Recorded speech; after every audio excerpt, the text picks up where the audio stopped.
इस अध्याय में भी उदी की ही महत्ता क्रमबद्ध है तथा उन घटनाओं का भी उल्लेख किया गया है जिनमें उसका उपयोग बहुत ही प्रभावकारी सिद्ध हुआ। डॉक्टर का भतीजा। नासिक जिले के माले गांव में एक डॉक्टर रहते थे। उनका भतीजा एक असाध्य रोग ट्यूबरक्युलर बोन एब्सिसिस एक प्रकार का तपेदिक से पीड़ित था। उन्होंने तथा उनके सभी डॉक्टर मित्रों ने समस्त उपचार किए, यहाँ तक कि उसकी शल्य चिकित्सा भी कराई, फिर भी बालक को कोई लाभ नहीं हुआ। उसके कष्टों का पारावार न था। मित्र और संबंधियों ने बालक के माता पिता को दैविक उपचार करने का परामर्श देकर श्री साई बाबा की शरण में जाने को कहा, जो अपनी दृष्टि मात्र से असाध्य रोग करने से के लिए प्रसिद्ध है। अतः माता पिता बालक को साथ लेकर शिरडी आए। उन्होंने बाबा को साष्टांग प्रणाम कर श्री चरणों में बालक को डाल दिया और बड़ी नम्रता तथा आदरपूर्वक विनती की कि प्रभु हम लोगों पर दया करो।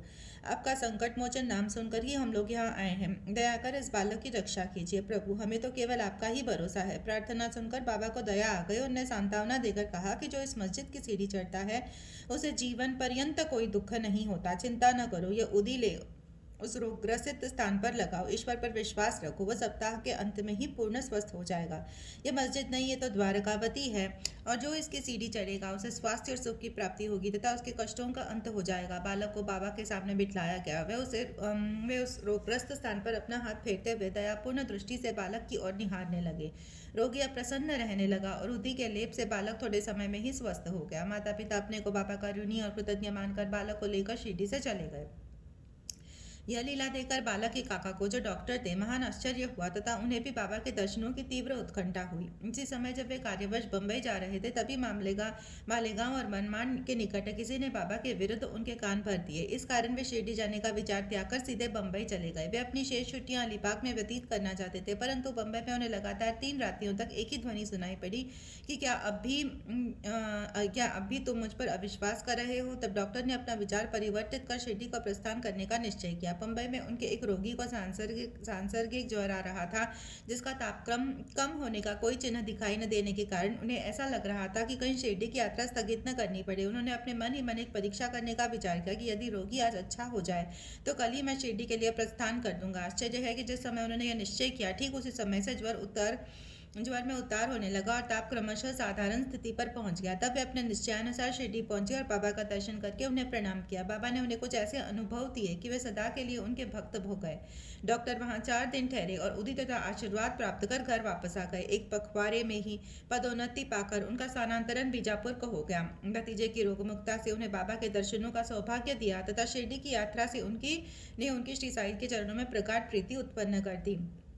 डॉक्टर पिल्ले बाबा के एकनिष्ठ भक्त थे। इसी कारण वे उन पर अधिक स्नेह रखते और उन्हें सदैव बाहु कहकर पुकारते तथा हर समय उनसे वार्तालाप करके प्रत्येक विषय में परामर्श भी लिया करते थे। उनकी सदैव यही इच्छा रहती थी कि बाबा के समीप ही बने रहे। एक बार डॉक्टर पिल्ले को नासूर हो गया। वे काका साहब दीक्षित से बोले कि मुझे असहनीय पीड़ा हो रही है और अब मैं इस जीवन से मृत्यु को अधिक श्रेयस्कर समझता हूँ।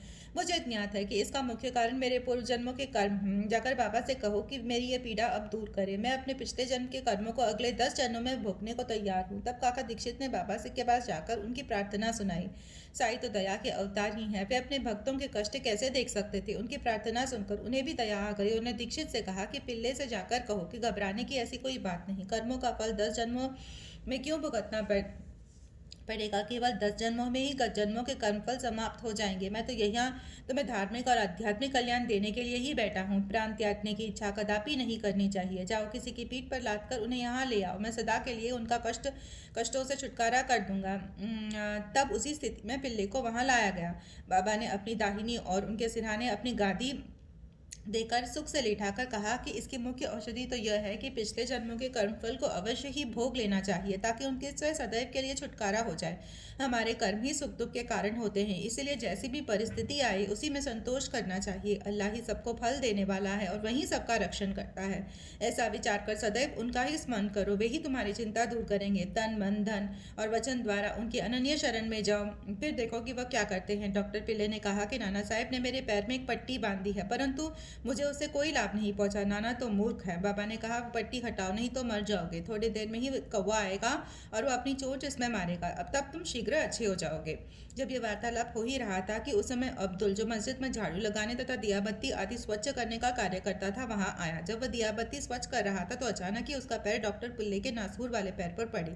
पैर तो सूजा हुआ था ही, और फिर अब्दुल के पैर से दबा तो उसमें से नासूर के 7 कीड़े बाहर निकल पड़े। कष्ट असहनीय हो गया। डॉक्टर पिल्ले उच्च स्वर में चिल्लाने लगे, किंतु कुछ काल के पश्चात वे शांत होकर गीत गाने लगे। तब बाबा ने कहा, देखा भाऊ, अब अच्छा हो गया और अब गाना गा रहा है। गाने के बोल थे, करम कर मेरे हाल पर तू करीम, तेरा नाम रहमान है और रहीम, तू ही दोनों आलम का सुल्तान है, जहां में नुमाइयां तेरी शान है, फना होने वाला है सब कारोबार, रहे नूर तेरा सदा आशकार, तू आशिक का हरदम मददगार है। फिर डॉक्टर पिल्ले ने पूछा कि वह कौवा कब आएगा और चोंच मारेगा।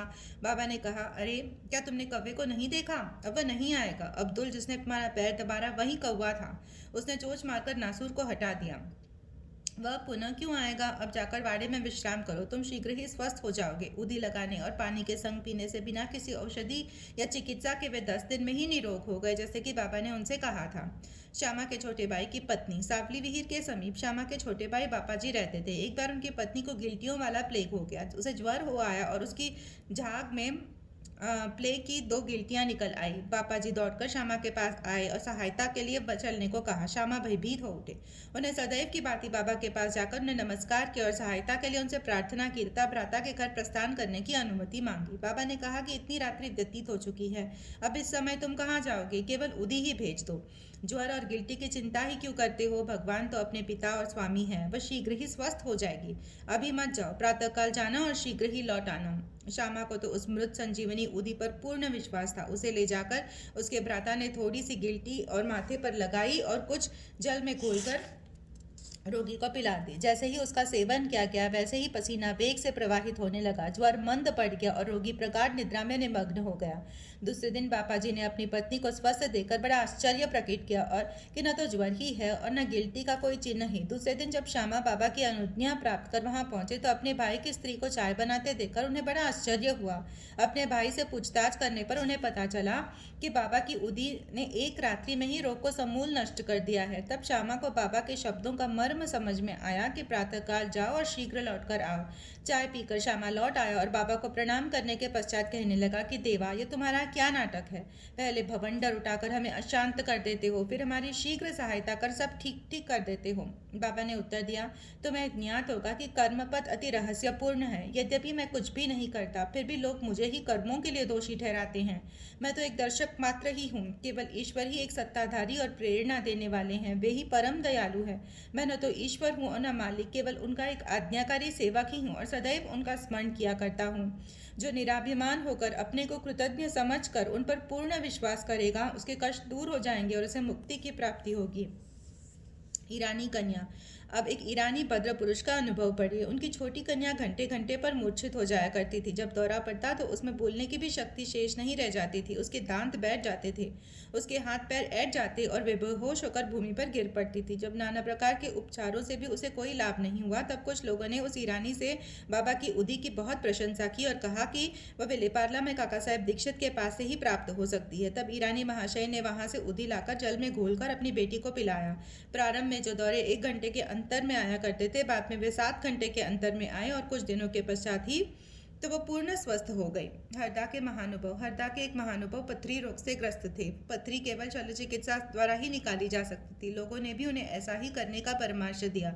वे बहुत ही वृद्ध तथा दुर्बल थे और अपनी दुर्बलता देखकर उन्हें शल्य चिकित्सा कराने का साहस भी नहीं हो रहा था। इस हालत में उनकी व्याधि का और इलाज ही क्या था।